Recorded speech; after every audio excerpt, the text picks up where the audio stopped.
আসবে না, এক লেখা আসা বন্ধ করে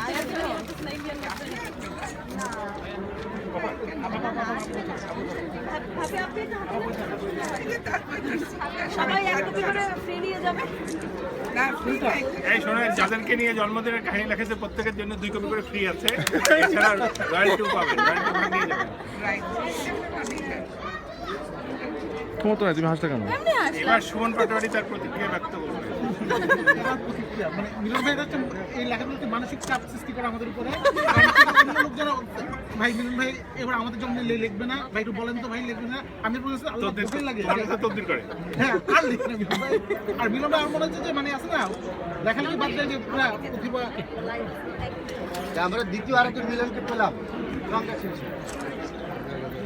এবার না মামিন আলী না বলেন কেন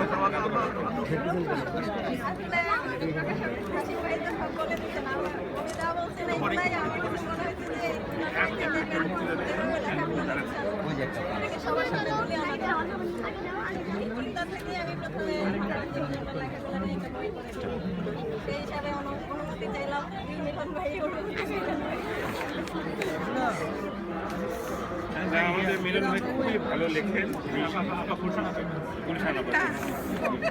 আমার বড়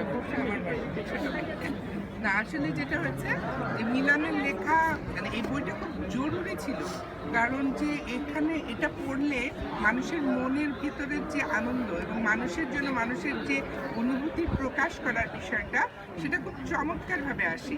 যে এখান থেকে পড়ে মনে হয় যে সত্যি সে যাকে আমরা জীবনেও দেখিনি বা শুনিনি, কিন্তু মিলনের লেখায় সে একদম আপন হয়ে যায়, এবং এই আপন হয়ে যাওয়ার বা আপন করে নেওয়ার যে ক্ষমতা মিলনের আছে সেটাই লেখা থেকেই বোঝা যায়। এবং আমার মনে হয় লেখা থেকে অনেকেই চেষ্টা করে আজকাল এইভাবে লিখতে, এবং এইটাই কিন্তু অনুপ্রেরণা এবং এইটাই ওর সার্থকতা।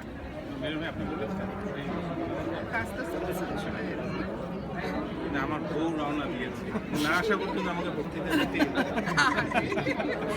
এই আপনারা সিরিয়াস ভালো লেখা, ওর লেখা আমরা বিভিন্ন পত্রিকায় প্রকাশিত হতে দেখি। তার মধ্যে একটির নাম হচ্ছে প্রথম। উনি সাধারণত ভ্রমণ কাহিনী লেখেন, কিন্তু তার যে গল্প লেখারও হাত আছে এটা আমরা স্ট্যাটাস করতে করতে জানলাম। বিভিন্ন লোকের সম্পর্কে জন্মদিনে তিনি লেখেন, খুবই মজার কাহিনী থাকে, দুঃখের কাহিনী থাকে, আবেগপূর্ণ কাহিনী থাকে, ওই চরিত্রটা বোঝা যায়। আমি বলবো যে মিলন ভাই এত বড় প্রতিভা, আপনি শুধু জন্মদিনের স্ট্যাটাস লিখে পড়ে আসলেন না, কারণ এটা লিখলে সবচেয়ে সহজ কি আপনি অনেক লাইক পেলে তো আমরা সবাই হাততালি পছন্দ করি, আপনিও করেন। আর মেয়েরা যখন লাইক দেয় তখন ভালো লাগে, ইনবক্সে মেসেজ পাঠায় সেটা আরও ভালো লাগে, চ্যাট করতে আরও ভালো লাগে। কিন্তু আমি মনে করি আপনার আসলে গল্প লেখারই প্রতিভা, আপনি সিরিয়াসলি সাহিত্য করেন, এটা আমি সিরিয়াসলি বলছি। সিরিয়াসলি সাহিত্য করতে গেলে, সাহিত্য করার জন্য যে প্রস্তুতি লাগবে সেটা আপনার আছে। আপনি ভালো বই নিশ্চয়ই পড়েছেন, কারণ আনিসুলের সাথে পরিচয় আছে।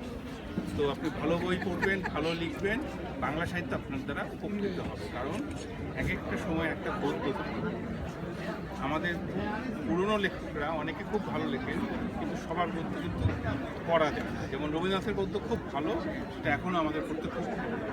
কিন্তু আমাদের কালেরই অনেক লেখক আছে যাদের লেখা, বিশেষ করে বাংলা বিভাগ থেকে যে অধ্যাপকরা পাশ করে অধ্যাপনা করেন, তাদের লেখা বলতে গেলে বেশি পড়া যায় না। অনেকের আবার খুব ভালো, যেমন আনিসুজ্জামান স্যার খুব ভালো। আপনার গদ্যটা হচ্ছে আজকের কালের গদ্য, আধুনিক কালের। এই গদ্যে আপনি আধুনিক কালের ছেলেমেয়েদের সাথে মিশেছেন। আমি জানি যে আপনার 200 গার্লফ্রেন্ড, 500 বয়ফ্রেন্ড, এরকম না, সরি, আপনার হাজার ফেজ, এটা এটা হাজার ফেসবুকে বন্ধু আছে, কাজে তাদের জীবনী সম্পর্কে আপনি জানেন, এদের সম্পর্কে আপনি যেহেতু জানেন, আপনার ভাষাটা রপ্ত আছে। যদি সিরিয়াসলি সাহিত্য করেন তাহলে বাংলা সাহিত্য